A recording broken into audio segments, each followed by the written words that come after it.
Hey everyone, welcome back. How was your weekend? That good, everyone, right? Good chat. Nice talking to you. I'm so glad that this is open dialogue right here. It was that exciting. That's all I can say. Mine was, I don't know why I'm recording this. I went to Sacramento my mom died in August. So we were packing up her house, stuff like that. And I knew she was a pack rat. She would like to save mail. I didn't realize how bad. There was shit from like 1990. I found a photo from the day of my birth, complete with like the whole hospital. Like he weighed this much. He was born at this time. In between an AT&T bill and an electric bill, sitting in a box in her drawer. My brother, we found a check for him that she had opened the envelope. It was a check from the state of California for like a refund he hadn't claimed, so it was an unclaimed thing. The state doesn't have like a void by 180 days or anything like that, so it was a 7-year-old check. He scanned it, and he might have just found some money, but it was like shit like that. As soon as I found my baby photo, just thankfully it wasn't like between folds. It was actually between envelopes, so it was easier to see. After that point, we're like literally going page by page because we didn't know what she did. I found old love letters to my dad, and then I found the letters when they got divorced. I found my mom was going to be a pilot before I came along, so I got to see how I ruined her life. Although she never said anything like it. I was just I'm the oldest, so I'm the one to blame. Yeah. Good stuff. Learning that mom gave up so much crap for me that I didn't even know. It's kind of crazy. And then like reading like her letters and stuff is almost like reading about like a fictitious version of my mom. Like someone wrote a story about her. It's crazy. All right. Chapter 5 is on signed numbers.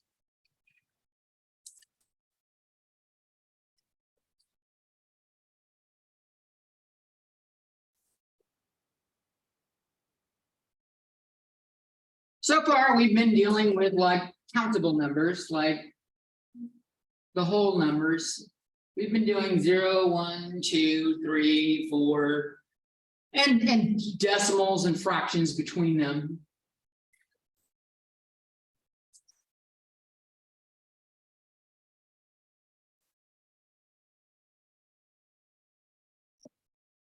But if we think about something like in terms of money, let's say if I count money that I have as money that like a countable number, what if I'm out of money and I still owe money? I gotta list it somehow. So I gotta list money I owe that I don't have in some form. This is where negative numbers come in.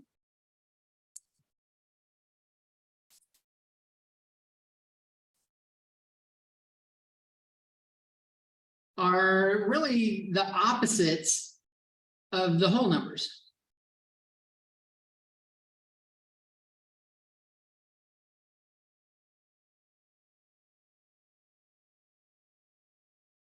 And have the same distance from 0.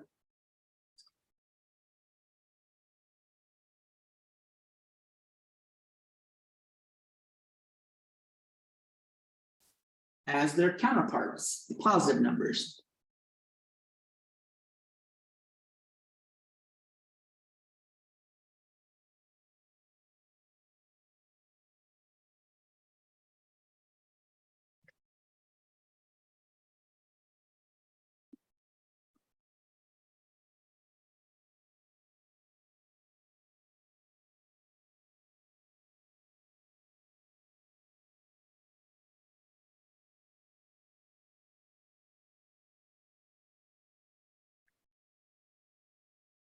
So maybe what the hell do I mean by that? Let's write a number line.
So recall when we were talking about absolute value, this was just last week.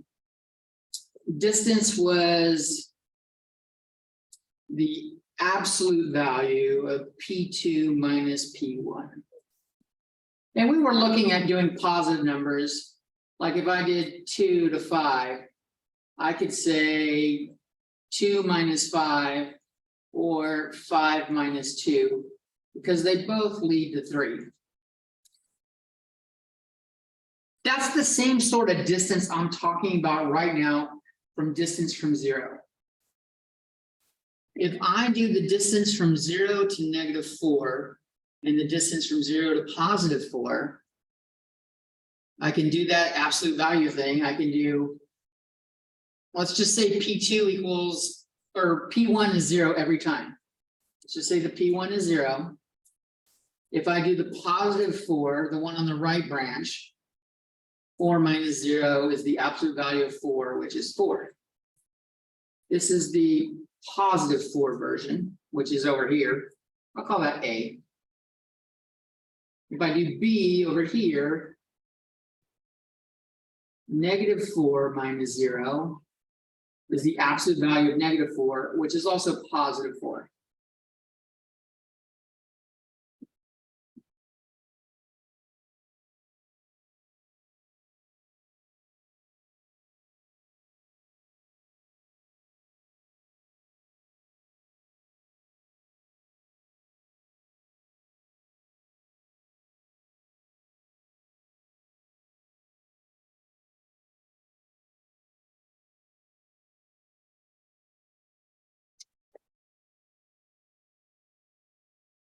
And if we look at like adding these two together, if I add 4 plus -4.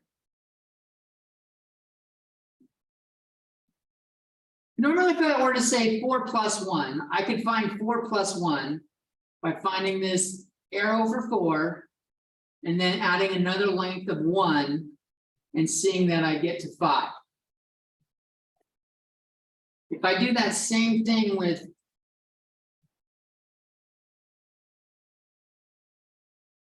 here,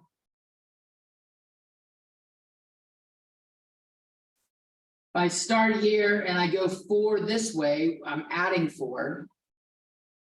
And then if I add -4, -4 is actually backwards. So I go backwards to 4. And I get right back to where I started. 4 plus -4 is 0. So that's another reason why we call them opposite numbers. When you add the opposite numbers, they equal 0.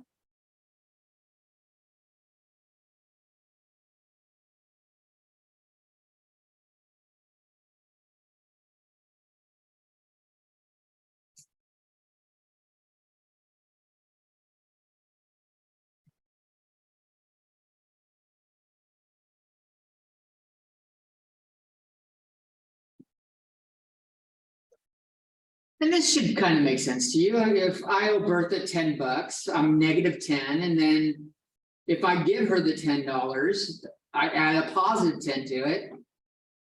I have the -10 plus the +10, but I paid my debt. I don't owe her anything anymore. So think of it kind of like that.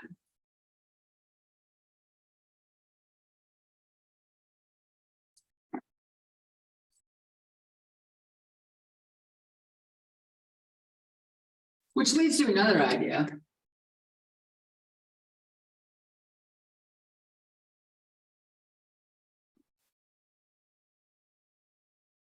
Switch that around. Let's say I had started with $10. I started with $10. I have $10. I give Bertha the $10.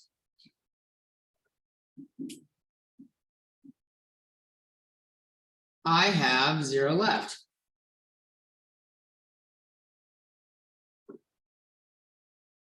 So I had $10. And then I'm basically, since I gave it to her, I'm adding a -10 to my amount and I get the 0.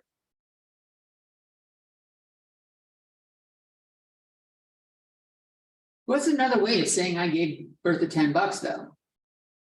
Rather than saying I added -10.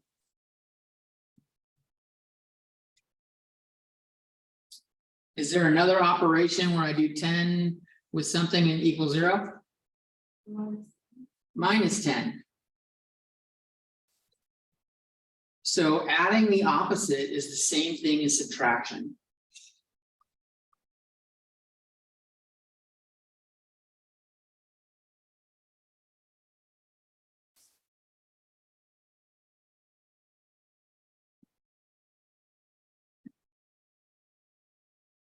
And I think that's a more natural way to think about it. We gain some, we lose some.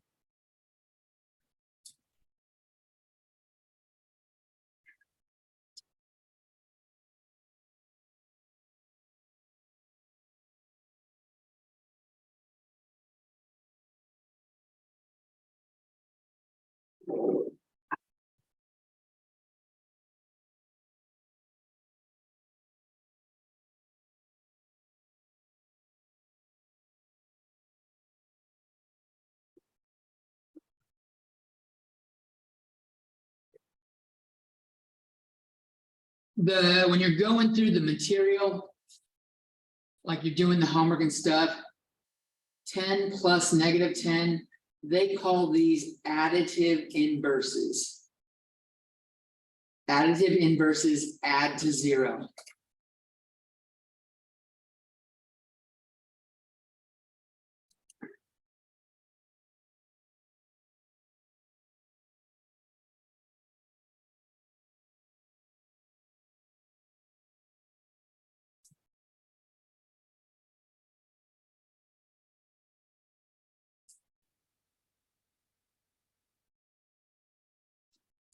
So on our number line, I'm just gonna do a short one right now to illustrate the idea.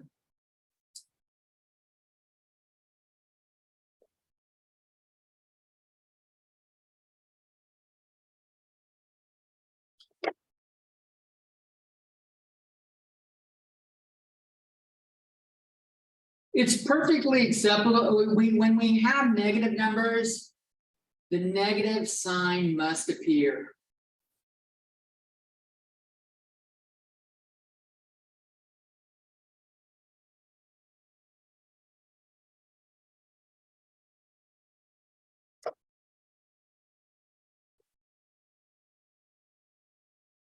Positive sign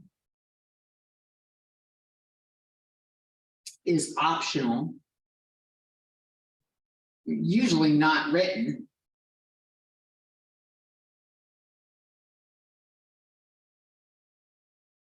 Unless there's adding.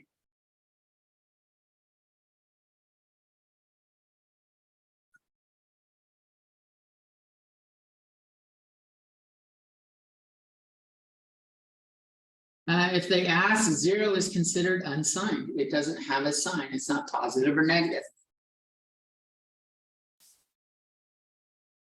I'm not testing you on any of that shit, though. I'm really just going to test you on whether or not you know how pluses and minuses work.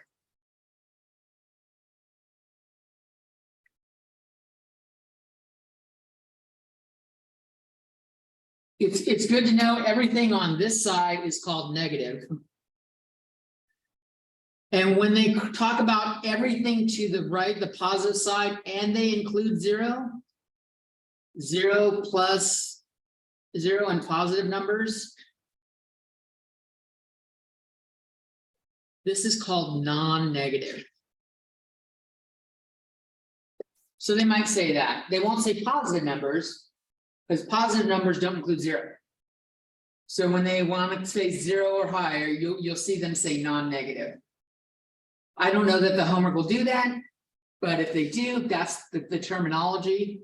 I'm not going to use it on the test or anything, but I want you to know what it means. Positive numbers don't include 0. Non-negative numbers are the positive numbers and this.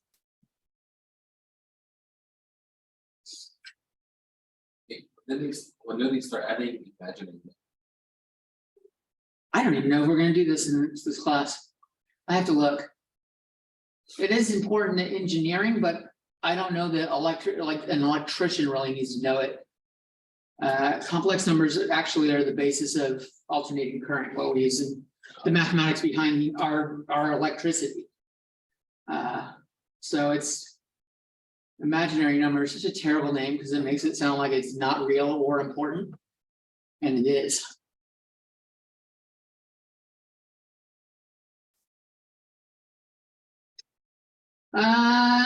So something worth noting. If we want to compare values, varying values.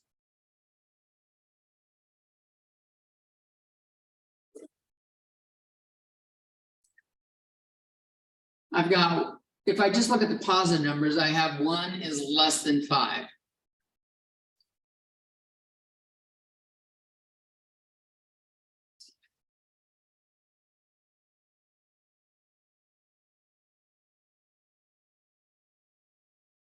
If I do the same thing for the negative one numbers, -1 and -5. If I look on a number line.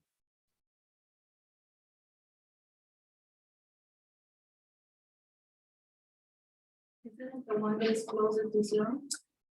The one further right, yeah, in terms of negative numbers, it's the closest one to 0. That's what Yeah, so like we look at it, so it's almost like the smaller whole number. -1 is actually bigger than -5 because it lies to the right of -5 on a number line. So -1 is actually greater than -5.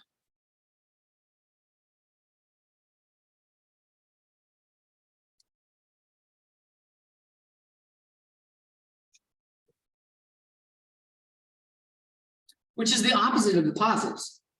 And it all has to do with this number line idea. With a further, like the closer you are to being a millionaire, the greater your value. Now, if you're -$1, you're not very close to being a millionaire, but you're a hell of a lot closer than you are at -$5. So that's a way to think about it. What number is greater? If it was, this was my balance in my checkbook, like if you have a checking account or a savings account, hopefully you don't go negative. You can go negative. Bank accounts will go negative, and then they start billing you more money because you're negative. Hopefully you avoid that. That's a whole nother lesson, managing your checkbook. They don't teach you that nowadays, I don't think. Your debit card, No, it's called going in debt. Social credit? Overdrawn? Okay. Any questions on that so far?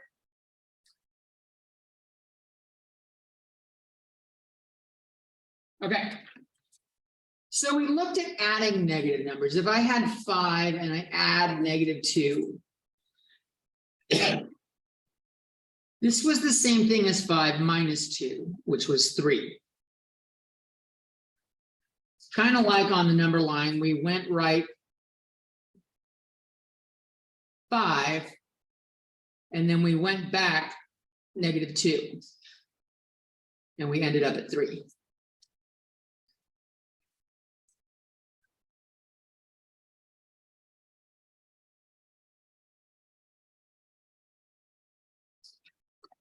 What if I wanted to do 5 minus -2?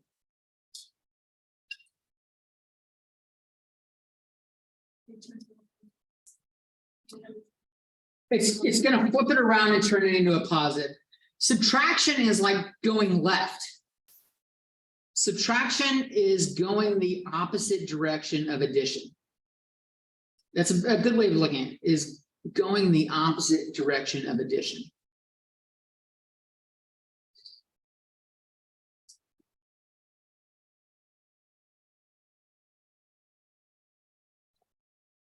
If adding a negative goes left,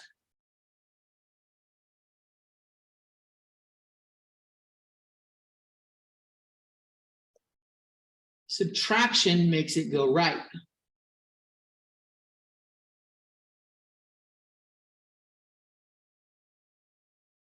Which is just like adding. So instead of going left to, I'm gonna go right to.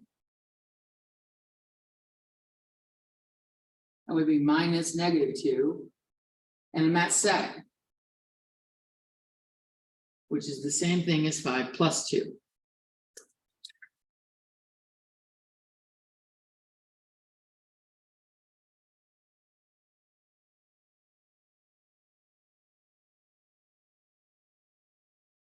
It's called I just said that. Yeah. Overdraft, yeah, overdraw or overdraft. We'll call it over, because when you draw money, they call it drafting from your account. It seems like a weird word. But like overdraft protection is if you go negative and you have, like, generally it comes when you have a checking and a savings account. They'll cover checking account overdraft by just pulling from your savings.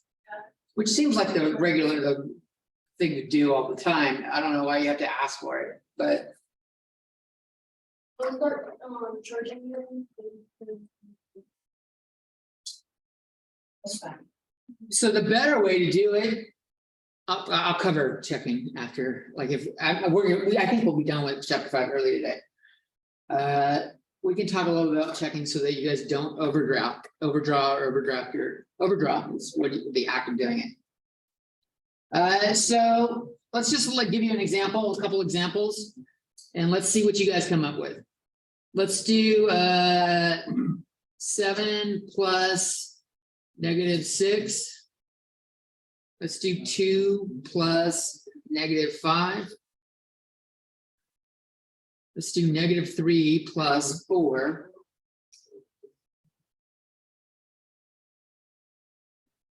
Let's do -1 plus -8.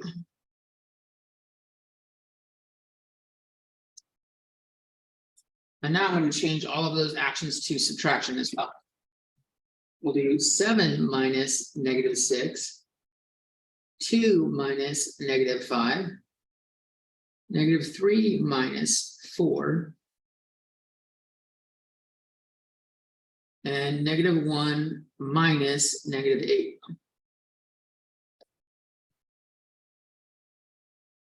Try working those out.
We all came back to me.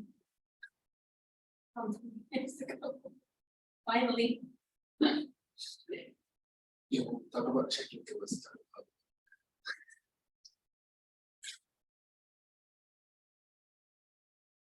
You know where I got stuff on divisions, that like The what? divisions with the negative.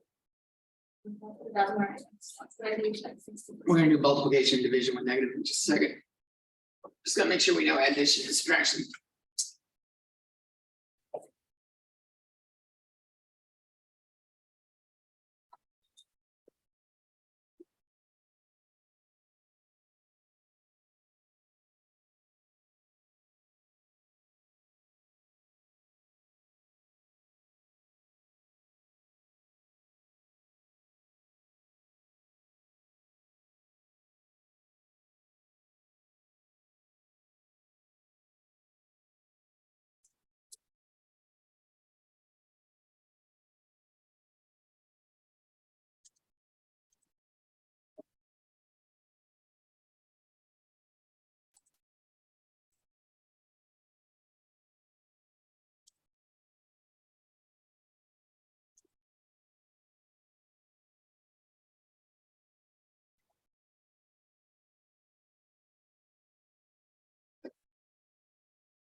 done it correctly.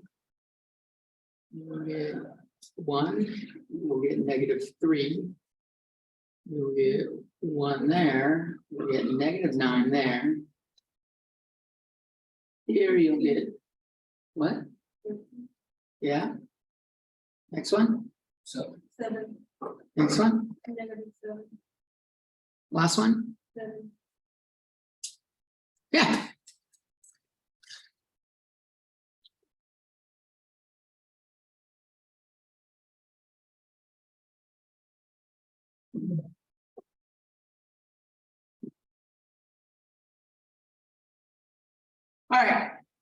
All right, is anyone still writing? I'm more than happy to wait, we got time. Everyone good? Okay, so let's look at that multiplying. I don't really know how to show this pictorially. So we're just gonna talk about the rules. When you're multiplying two numbers.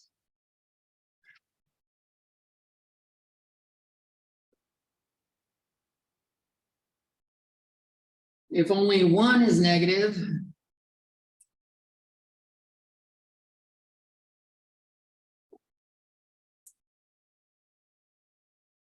The outcome or product is negative.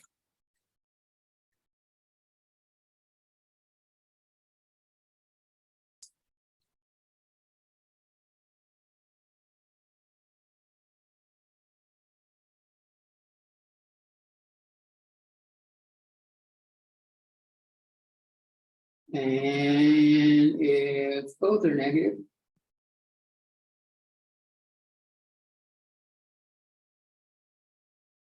The outcome is positive.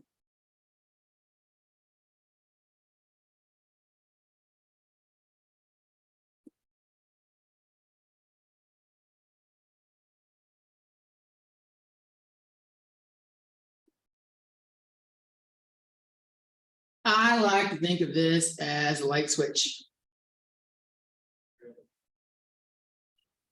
Light switch starts in the on position. And that's positive. If I hit it with a negative, one negative. The light switch goes down into the down position. So it's off.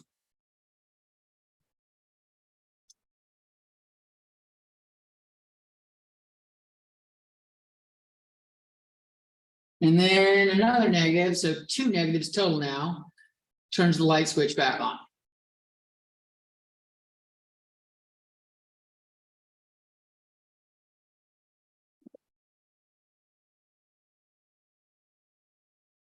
So you'll hear 2 negatives make a positive.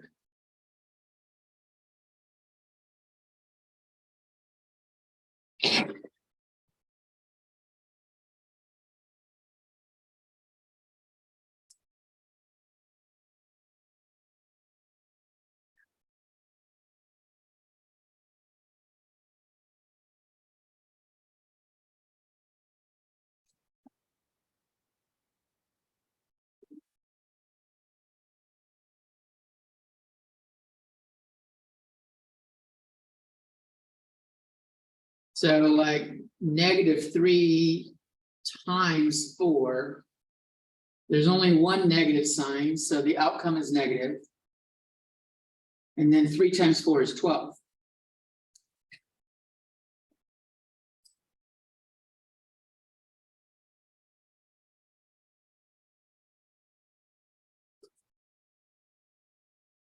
If I do -3 and -4. There's 2 negative signs, so it becomes positive. And then 3 times 4 is 12.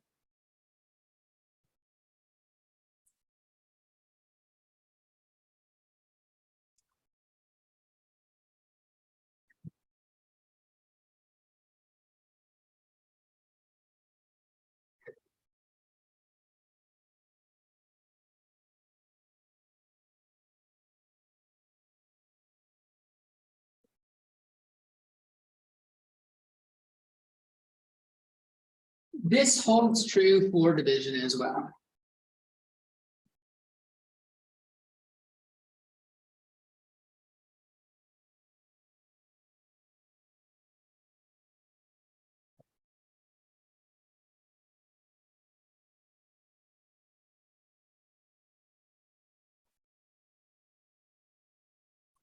And I will tell you why. Dividing by a number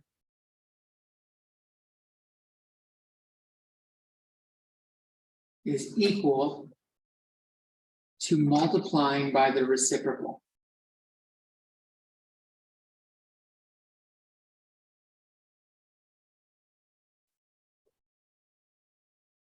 This gets us, this came up in fraction talk, remember?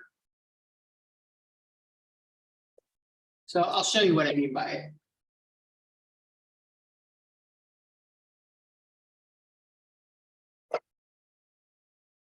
-6 divided by -2 is equal to -6 multiplied by -1/2. -1/2 is the reciprocal of -2. The negatives cancel out, negative times a negative becomes a positive.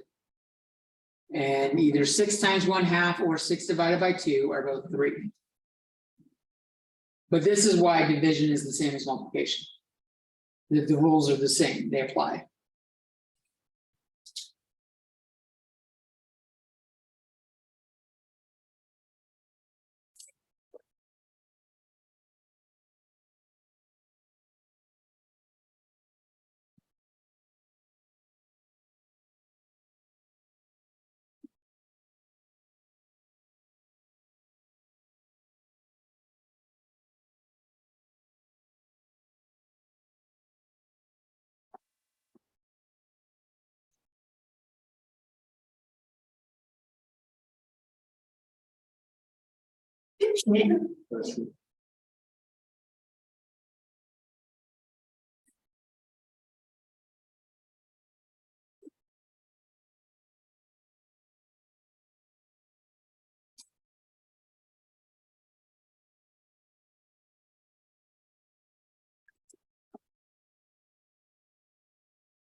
Let's talk about exponents with when we've got negative signs, and then we'll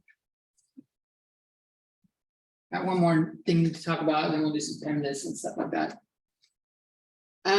So exponents with the negative base.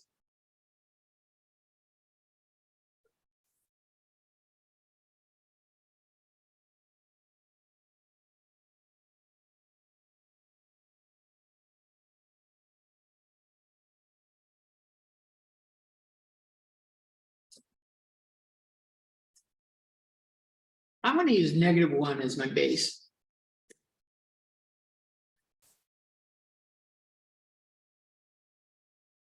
Like -1 squared.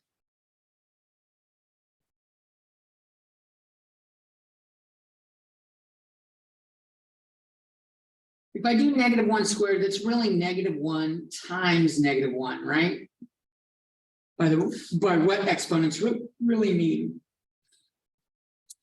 And so we could count the signs, and we've got 2 negative signs, and they cancel each other out, so it becomes positive. And this is why I use -1, because I can make this number really, really large, and the end result is just going to be a 1 or a -1. Notice what happens when I do -1 cubed. -1 cubed is -1 times -1 times -1. But we just did 2 of these together, right? That's +1. So this is -1 times +1. And there's only 1 negative here. And so this ends up being -1.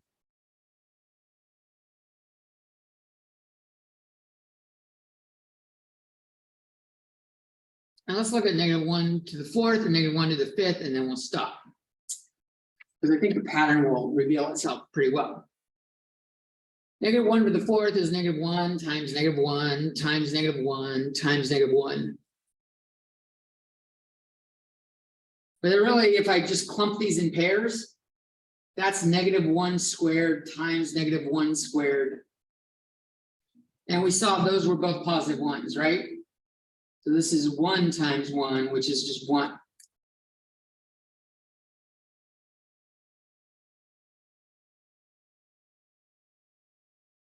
If I do -1 to the 5th.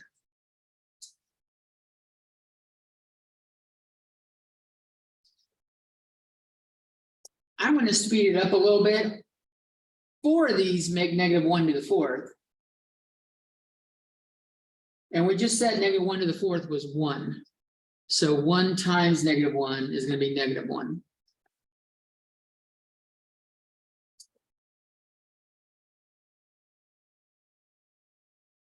So even numbers are gonna be positive. If the exponent is even, the outcome is positive. Correct.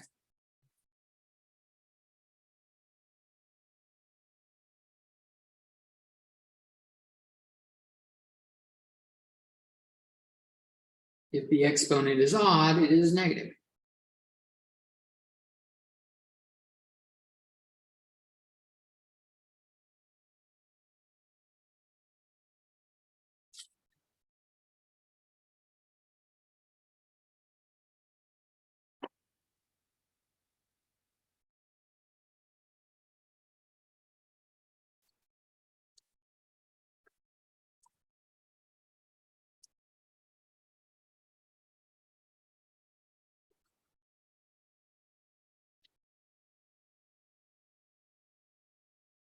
So what happens when the negative, when it's sign is on the exponent? So I see that from. Is it a number? I'll talk about that in a second. I'll do that now. So if the exponent itself is negative.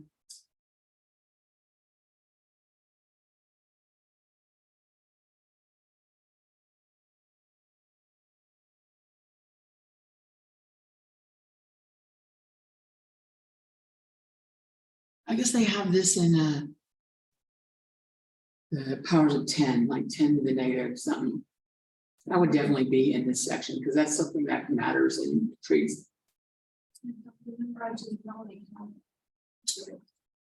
So like, what if I have like 10 to the negative 3?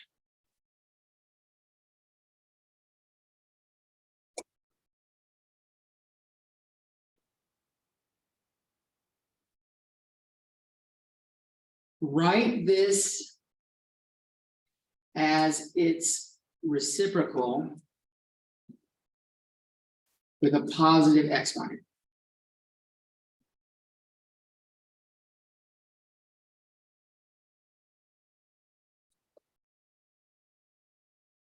So I can really write 10 to the negative 3 as 10 over 1 to the negative 3.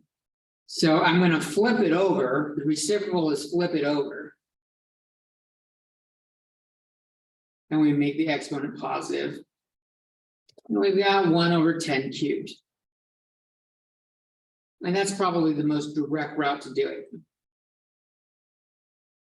10 to the negative 2 is 1 over 10 squared.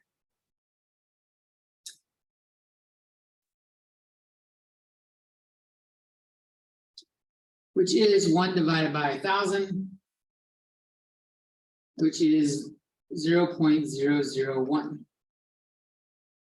And this one is 1 over 100. We know this, 1 cent is 0.01.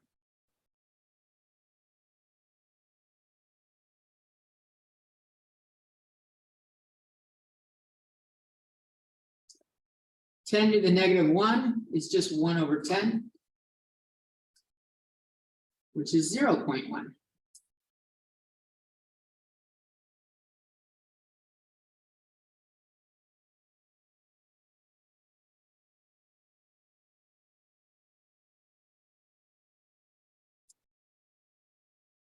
There's a kind of pattern right there going on, right? What kind of pattern do we see? If 10 to the negative 3 gives me 0.001, 10 to the negative 2 gives me 0.01, and 10 to the negative 1 gives me 0.1. what should 10 to the negative 4 be? 0.0001. Say that again? 0.0001. That's right. So, and it's important to note, this only works with 10 as the base.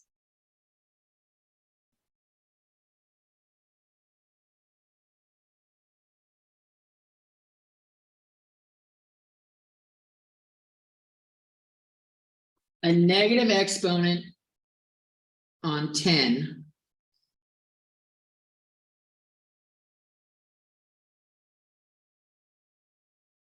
shows the number of decimal places.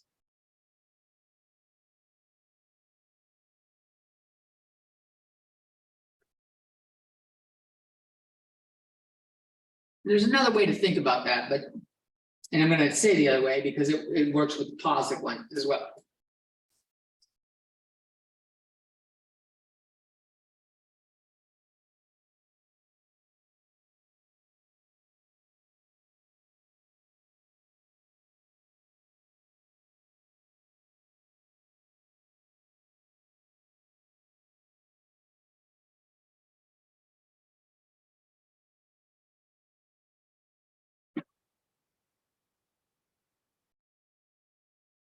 Another way to look at it is starting at 1.0.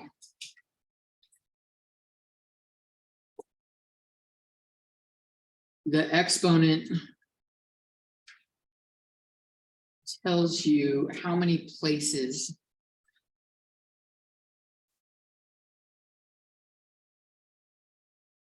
to move the decimal point.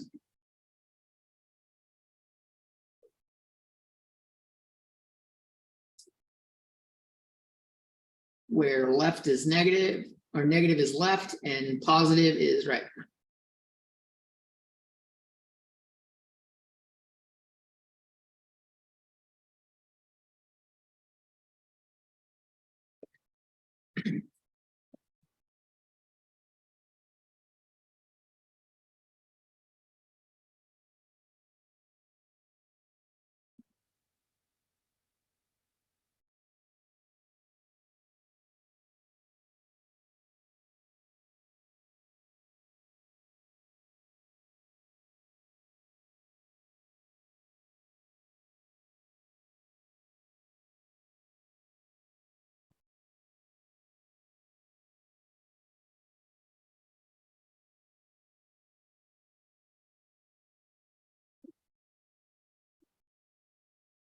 So let me show that in action.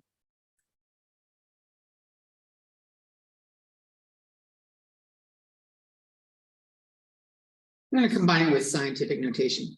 Scientific notation is has a number multiplied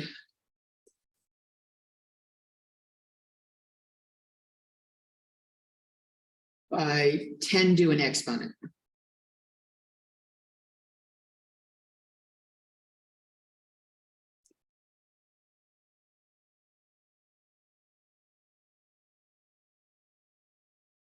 Ten to the negative 4, like we were just talking about, is really the same as 1.0 times 10 to the negative 4.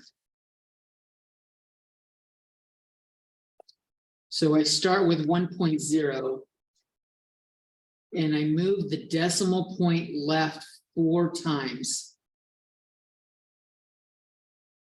And if I have to put in zeros, I put in zeros. And I get, I'll add another 0 in front of it, just so it shows 0.0001.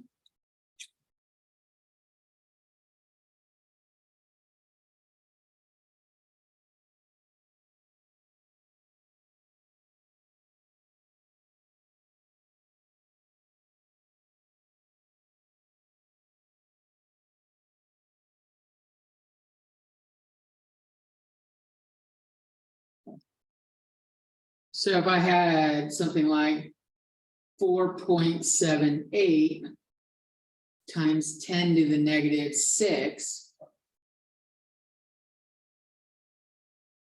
Because calculators start spitting shit out in scientific notation if the number's small enough or big enough. Because it can only show so many decimal places on the screen. And then when it starts showing, it's the number's too big for the number of decimal places it can show, it switches to showing you scientific notation. What that means is start with the 4.78. And I'm going to move that decimal point left 6 times. 1, 2, 3, 4, 5, 6. And I'm going to fill in zeros for every spot I jumped. So 4.78 times 10 to the negative 6 is 0.00000478.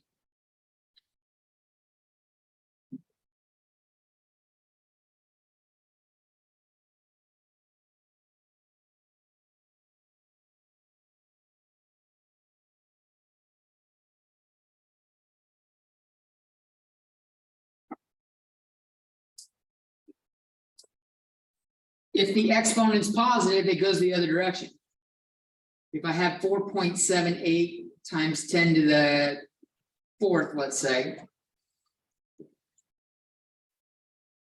I'm going to write 4.78, and now I'm going to move my decimal point right 4 times.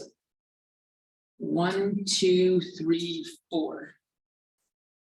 The decimal point goes there. I'll add in any zeros. And then after I have that, I'll put in the comments. Starting at the right, I go left 3. So that's 47,800.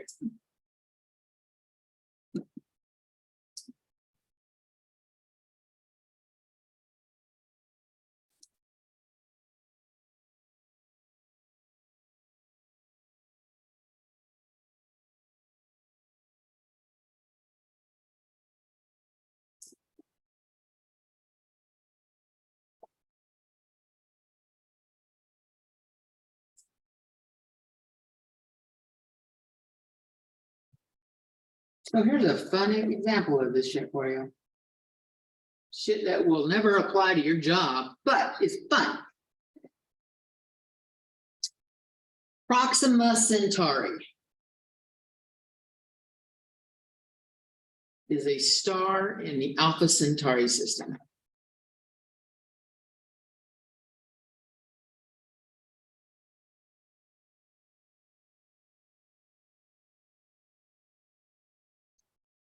And is the closest star to Earth, or to our star.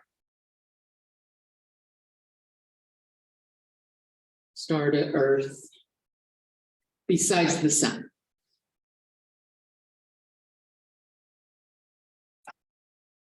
For those that aren't in the know, the sun is just another star that we're just really fucking close to.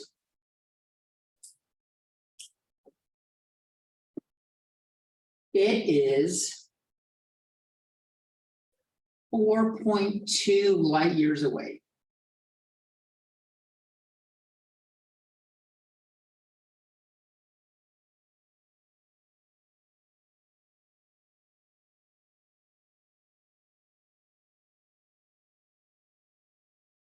If 1 light year equals 5.87 times 10 to the 12 miles. How far away is Alpha, or is Proxima Centauri?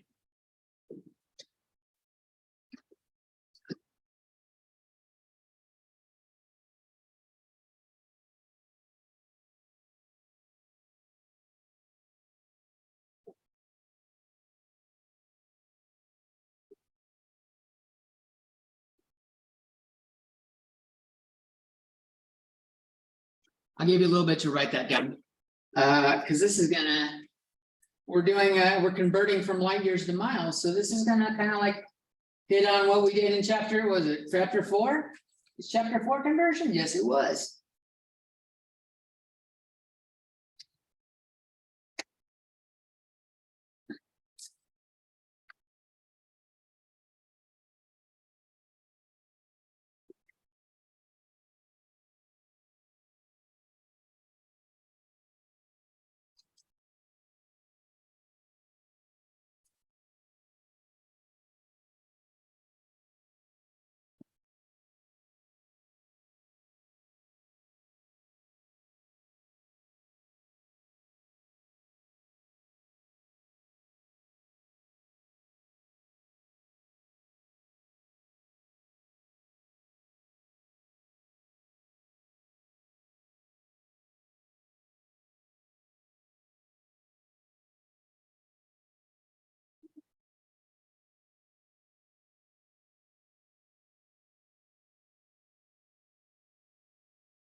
I will tell you, I don't really use them.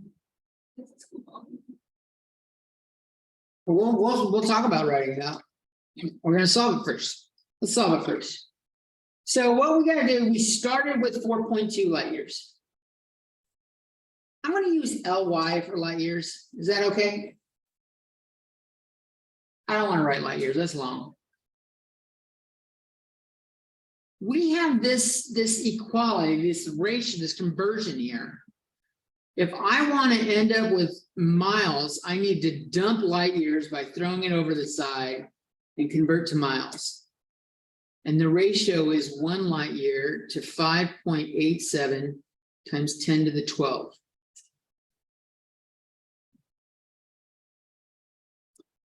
The light years get canceled out. And I'm left with 4.2 times 5.87 times 10 to the 12th miles. So how do I do this in the calculator?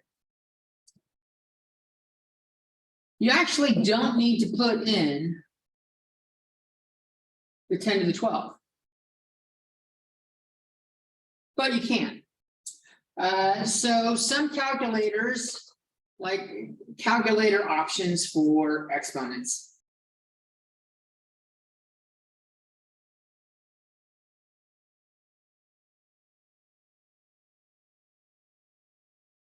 Of 10.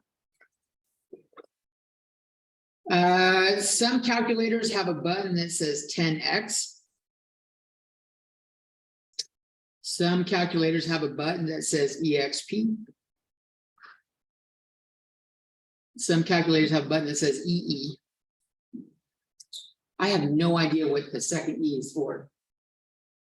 I have no idea. Means something.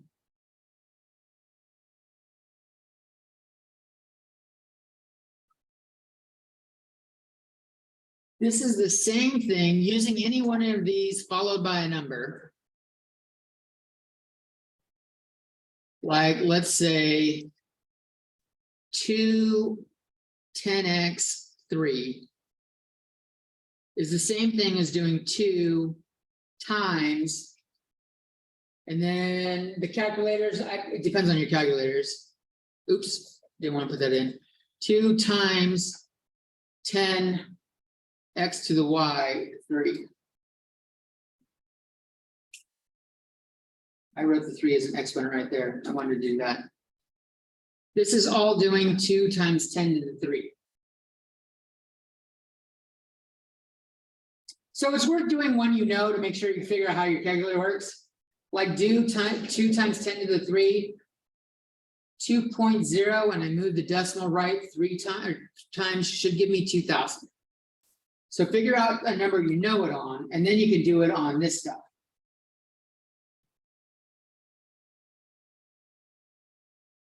So 4.2 times 5.87 times 10 to the 12. This times 10 to the 12 is really just the same as doing 4.2 and then 5.87 and then 10 to the 12 like that. We can multiply these and then deal with the 10 to the 12 afterwards. So what is 4.2 times 5.87. Four, What is it? four, yeah, 654. And then we still have the times the 10 to the 12.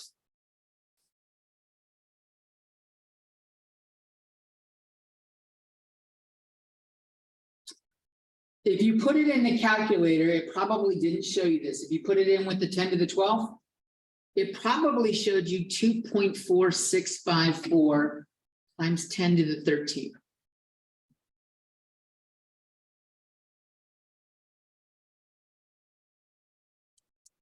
Scientific notation likes this. Scientific notation just likes a single number, single digit in front of the decimal.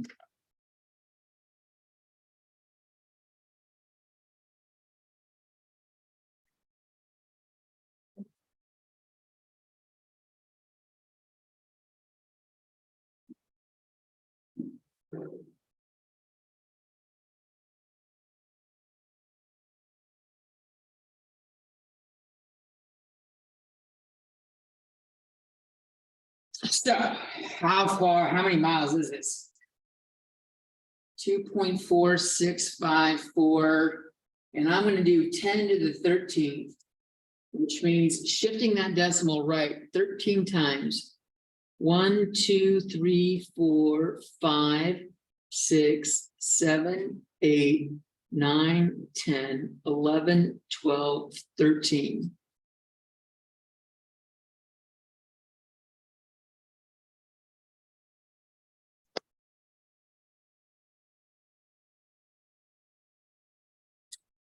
I've got 1, 2, 3, 4, 5, 6, 7, 8, 9 zeros. 4, 5, 6, 7, 8, 9 zeros. And now I'm going to start throwing in commas because that's completely unreadable to me. Every 3 has a comma.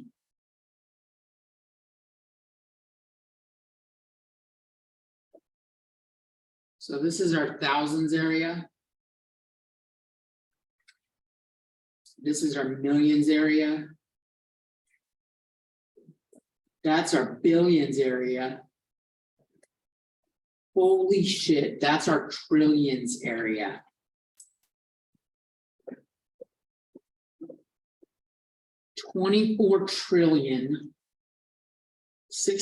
$24,654,000,000 miles. Telling me that's how big our debt is? Or the- That's our distance from us to the closest star. No, I know, but I mean. I was hearing something about. Oh, yeah, when you look at national debt and it's in the trillions, that's what you're looking at. Oh, God, do I even want to look what our national debt's at? Maybe it's probably like 30. Thanks for wrecking the day. Let's see what we got. Sorry, I know that was the. Yeah, it's actually a good, excellent thing to bring up. US national debt.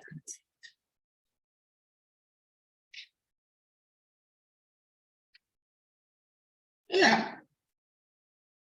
So the US debt right now is.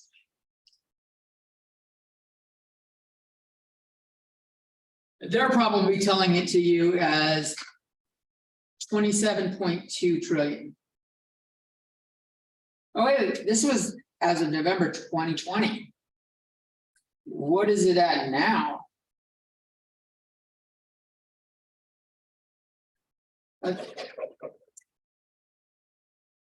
Fucker, what is the?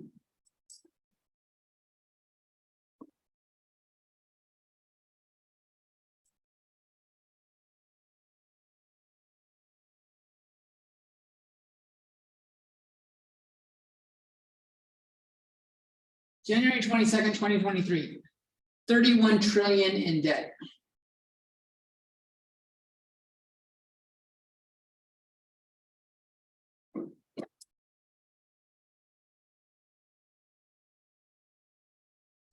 So if you look at like this spot as 1 million.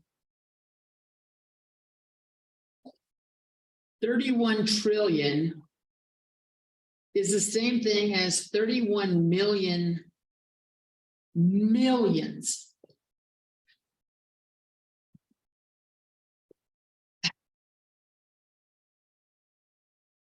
Deep, right?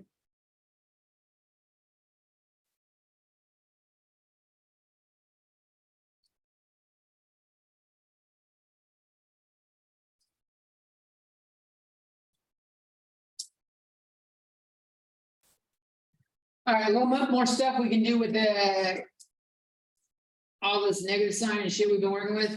Oh, doing negative signs in your calculator. Each one is different.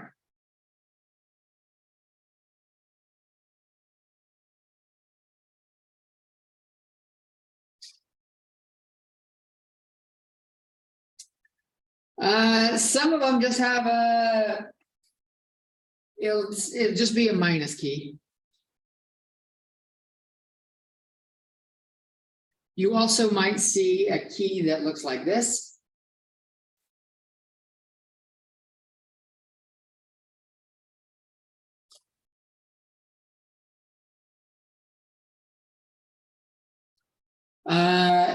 And I don't know if you, depending on the calculator, you put the negative before you type the key, or you put the negative after you type the key, but I think it's before.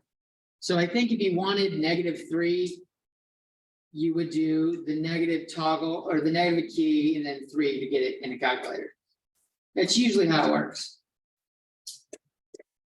Some calculators have the plus minus key. This is a toggle. And I think you hit it after you type the number.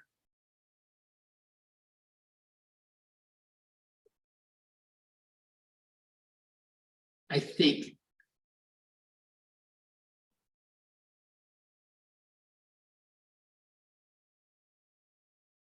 So if I wanted -3 here,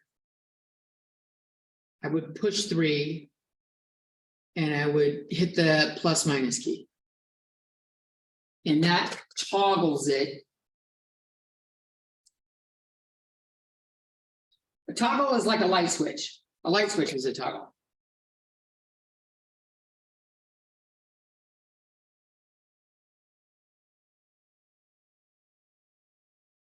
On, off.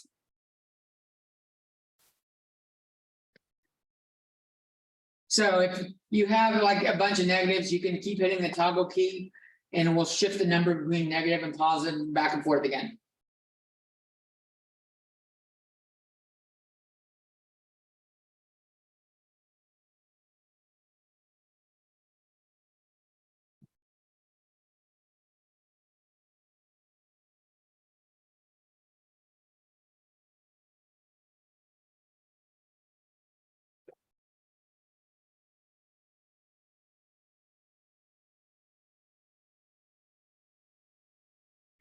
Something else we need to talk about?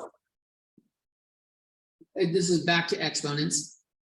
I got distracted with the scientific notation. This is really, really important. Important distinction.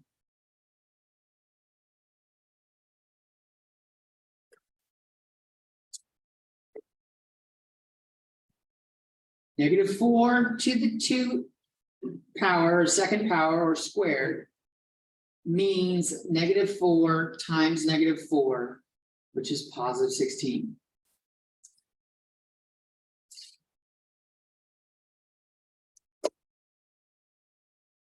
-4 squared without parentheses .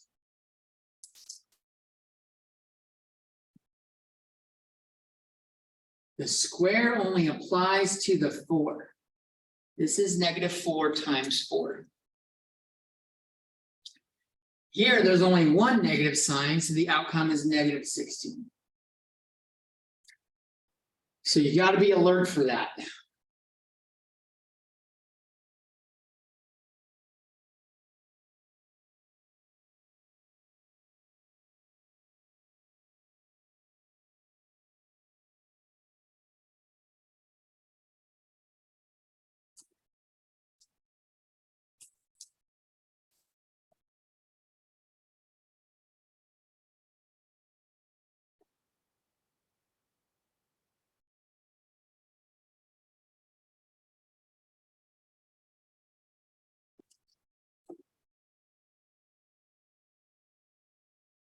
As a fun search.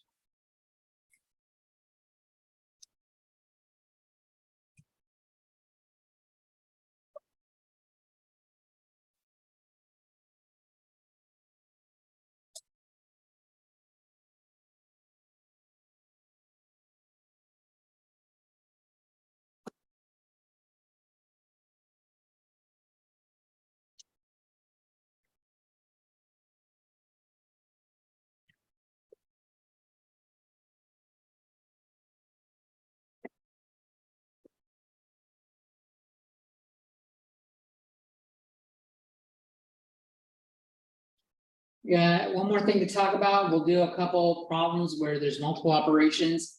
Like doing like order of operations kind of thing with the negative signs. And I think we'll be done with it, really, we can talk about checkbooks or we can leave if you want. So, other things to address is. When we have those powers of 10, like if I have. 10 to the 8th power divided by 10 to the 2nd power.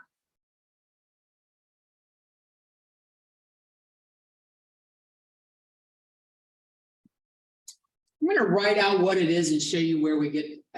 Let's go with 5. 10 to the 5 power over 10 to the 2nd power, because I don't want to write 10 to the 8th 10 times. This is 10 times 10 times 10 times 10 times 10 on top.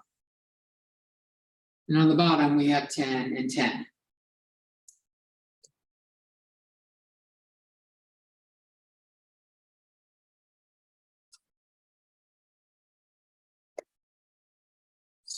So if I cancel them out in pairs, one on top and one on bottom. That one cancels that one and leaves a 1. That one cancels that one and leaves a 1. And we have 10 times 10 times 10 left, which is 10 to the 3rd power.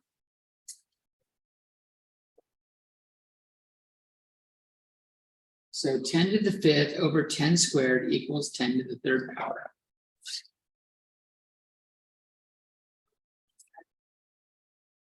Add them? Oh, What do you mean by add?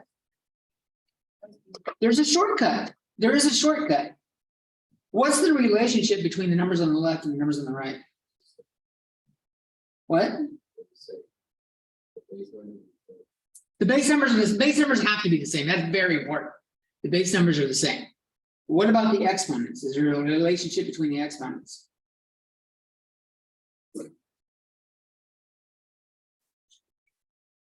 Subtraction. 5 minus 2 equals 3. So if you have, and this requires the same base.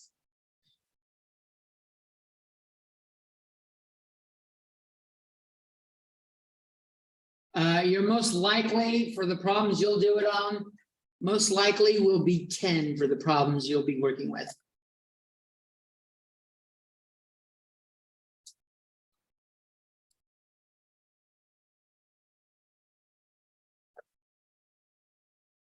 If I have 10 to the m divided by 10 to the n, this is 10 to the m minus n.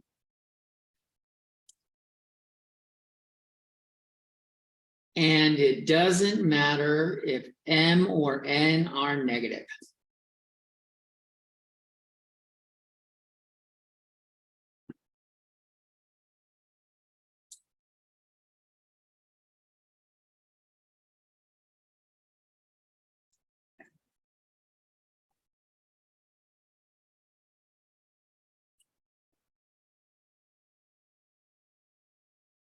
so let's say the 2 was a negative, then it would have been a 10.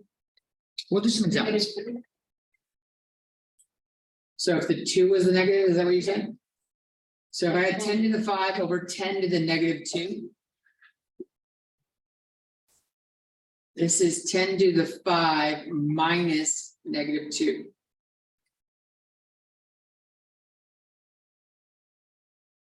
Which is the same as 10 to the 5 plus 2, which is 10 to the 7th power.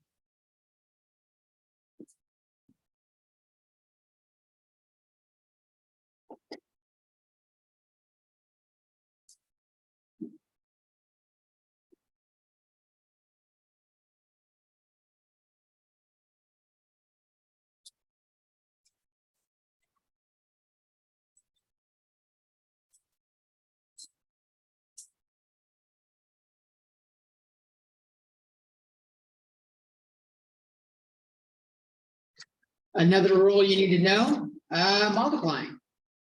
So we just did, if they're divided, it's subtraction. What about multiplying?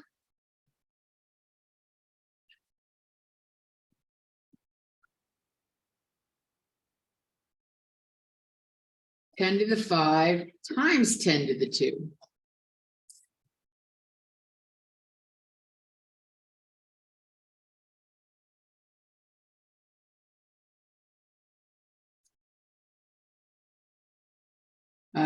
So I'll do the 10 to the 5 in red. Instead of addition. What? Instead of addition. It's addition. Then there being addition, good. And the 10 squared I'll do in blue. And you'll notice if we count them up, we've got 1, 2, 3, 4, 5, 6, 7. So 10 to the 5 times 10 to the 2 equals 10 to the 7.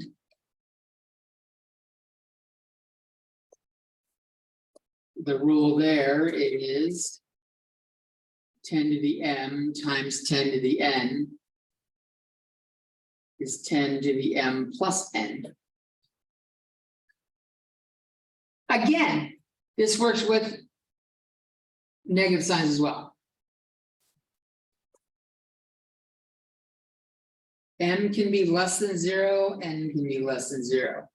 That's another way of saying they can be negative. And this only applies when the base is. The base has to be the same. For this to work, the base has to be the same.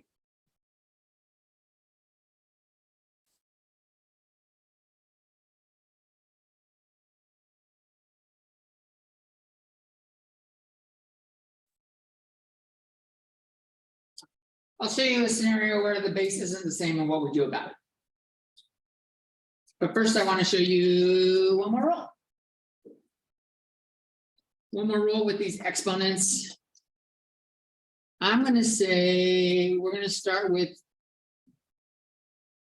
10 cubed, and we're going to square that. So we have an exponent on top of an exponent, or an exponent within another exponent.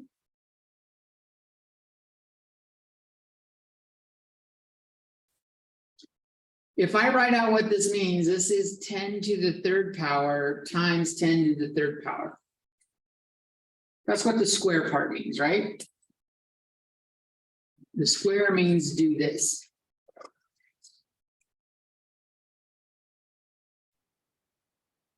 And then using that last rule, this means we add them.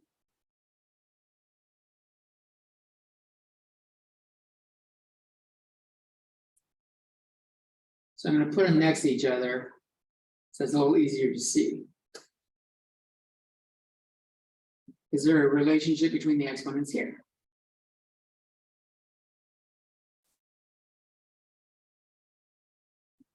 What? What do you mean? Here we're adding, what about here? It's multiplying, right? 3 times 2 is 6. The rule here is when you have 10 to some power, and then that's to another power, it's the same thing as 10 with m times n.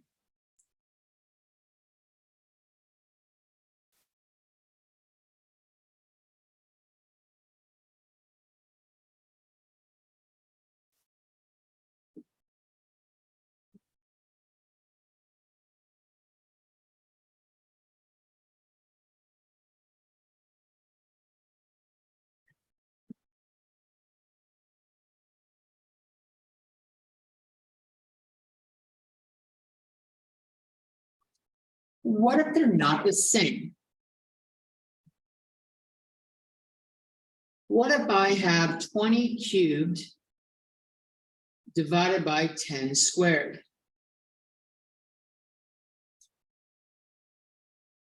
Bases aren't the same.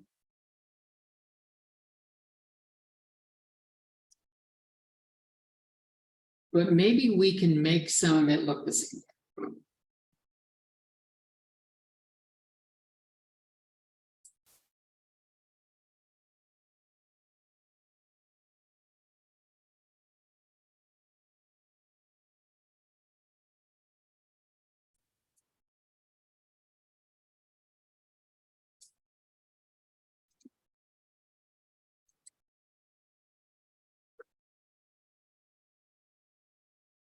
what do I mean by that?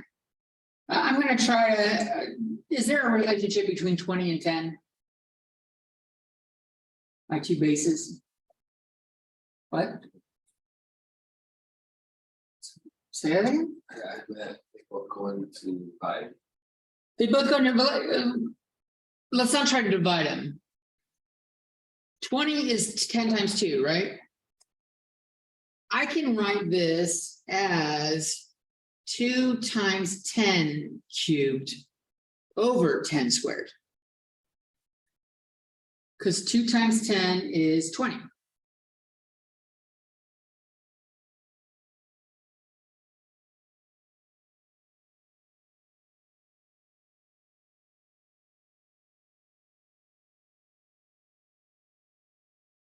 This is the same thing as 2 cubed times 10 cubed over 10 squared.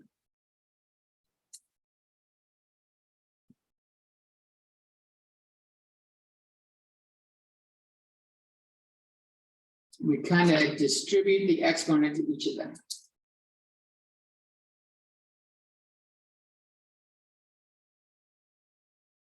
If you're like, that sounds a little bit like bullshit.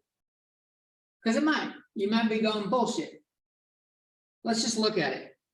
2 times 10 cubed is 2 times 10 times 2 times 10 times 2 times 10. Which I could write as 2 times 10 times 2 times 10 times 2 times 10. And I could put it, since it's multiplication, I could change the order.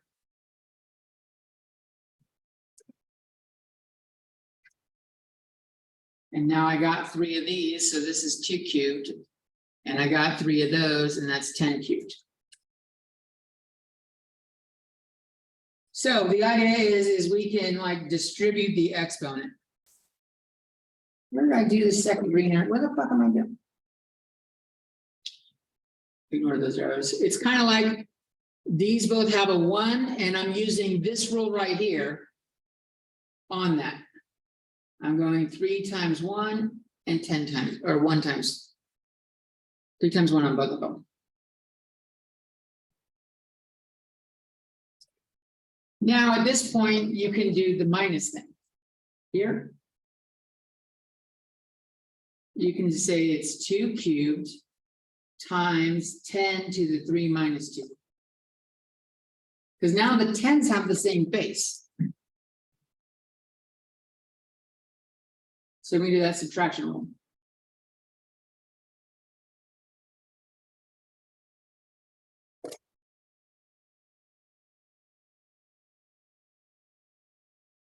And I'm left with 2 cubed, which is 8, times 10 to the 3 minus 2 is 1. 10 to the first power is just 10. So this is 8 times 10, which is 80.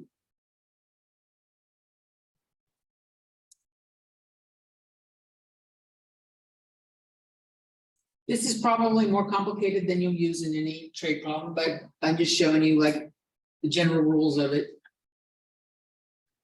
And most specifically, because Bertha brought this down upon you, she asked, what if they don't have the same base? Now, if they don't have that, if you can't like write them where they share a base, like 7 squared over 3 squared, there's no cleaning this up.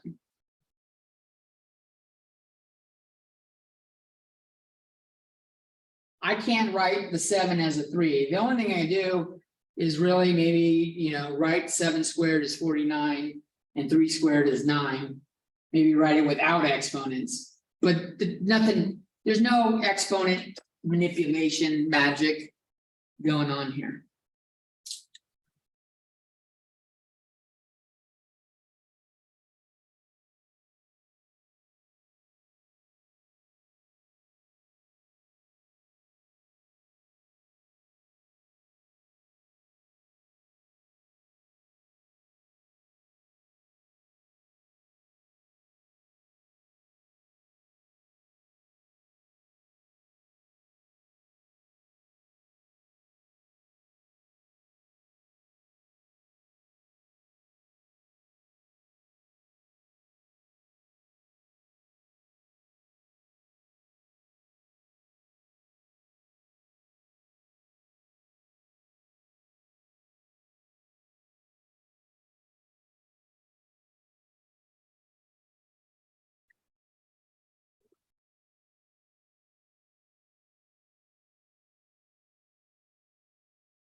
Final topic, and we'll be done. We talked about dividing by negatives and positives.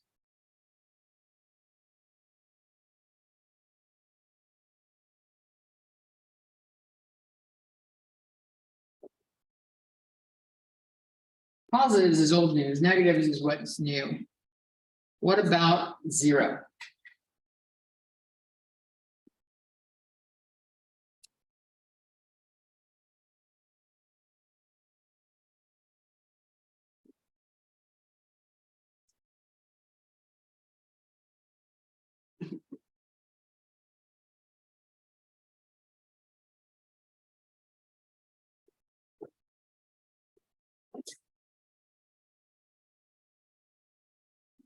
Any number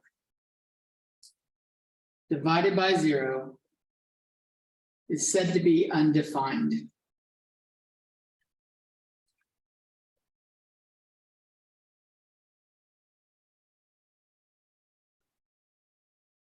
The actual operation approaches infinity or negative infinity.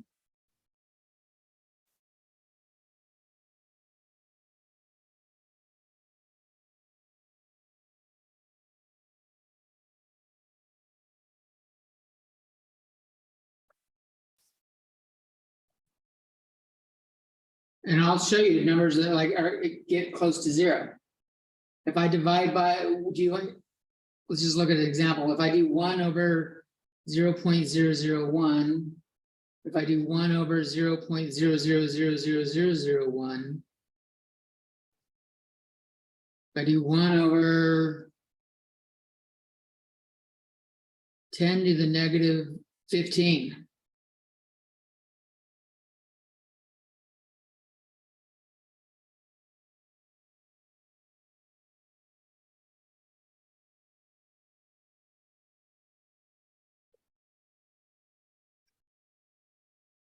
This is like doing 1 over 10 to the negative 3. This is like doing 1 over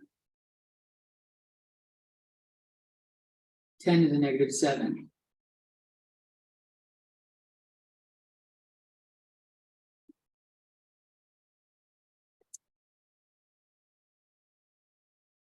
Yeah, would you agree that this number is getting really close to zero? Like if you had that much money in your bank, you have no money. So remember the reciprocal rules with exponents. If I move it to the other side of the fraction, I change the sign of the exponent.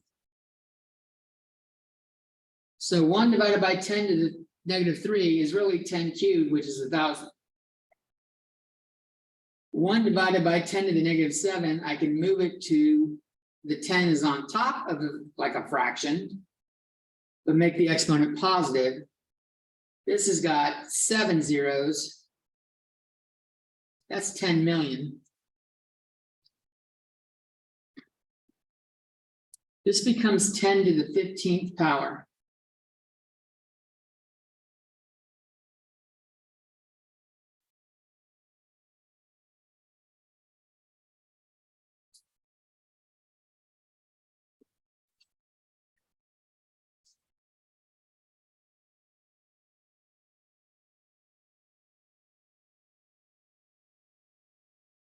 Millions, billions, trillions, quadrillions.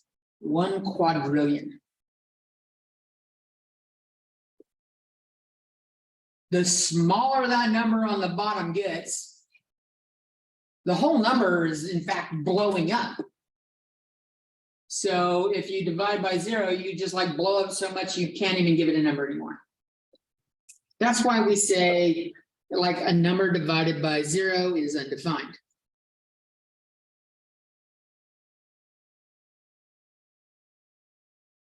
There's only one exception. 0 divided by 0 is called indeterminate.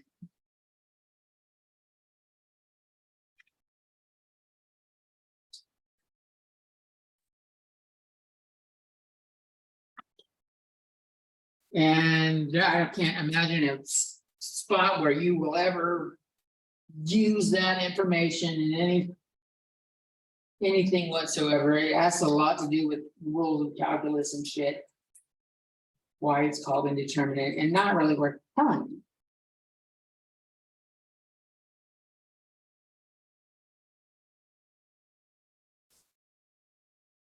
But those are the rules. Don't divide by zero, basically. Don't divide by zero. Okay? I think we've hit everything in this chapter. Fail. Thank you. I think we've hit everything in this section and we can call this a wrap.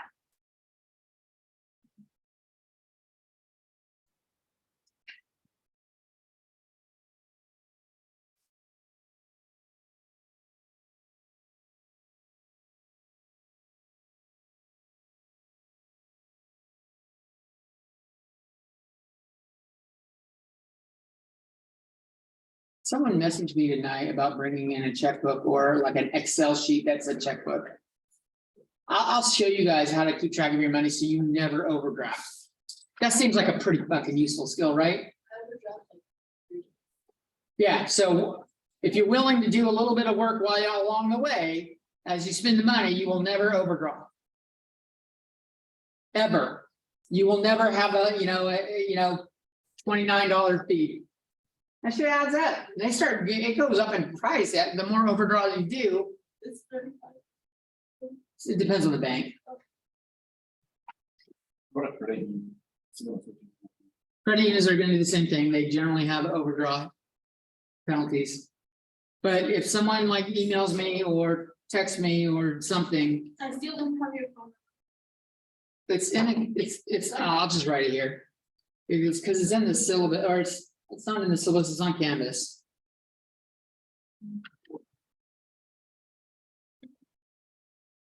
If you call me, I'm not gonna answer it. If you text me, I'll respond. Very few people, the ringer's usually off. Which is why I won't answer. The only time the ringer is on is when I'm away from my wife. And so if something happens to her or something happens, she can call me and I can hear. Other than that, I'm like, there's nobody I really want to talk to enough to fucking stop what I'm doing. So usually it's fucking sales calls, prank calls, not really prank calls nowadays. Can't remember the last time I've been prank called. That was a fun thing growing up.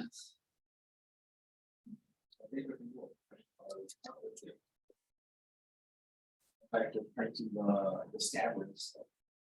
Oh yeah, that's fun. Where like someone's trying to scam you or hustle you or sell you something. And you prank them back or prank them. We're done. You can go if you want.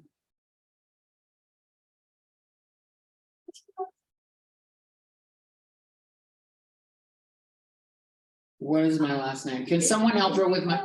I've always known you as It's Jones. Jones, that's right. She's fucking.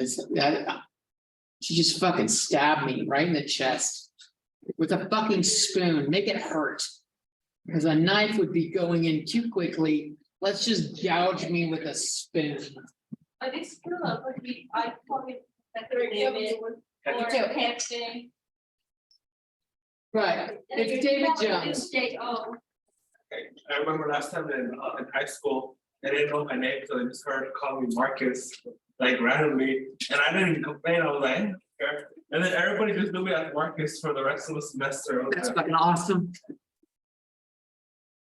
That's to the point where someone called me Marcus, like to another person, I turned around and they were talking to me. Like, okay.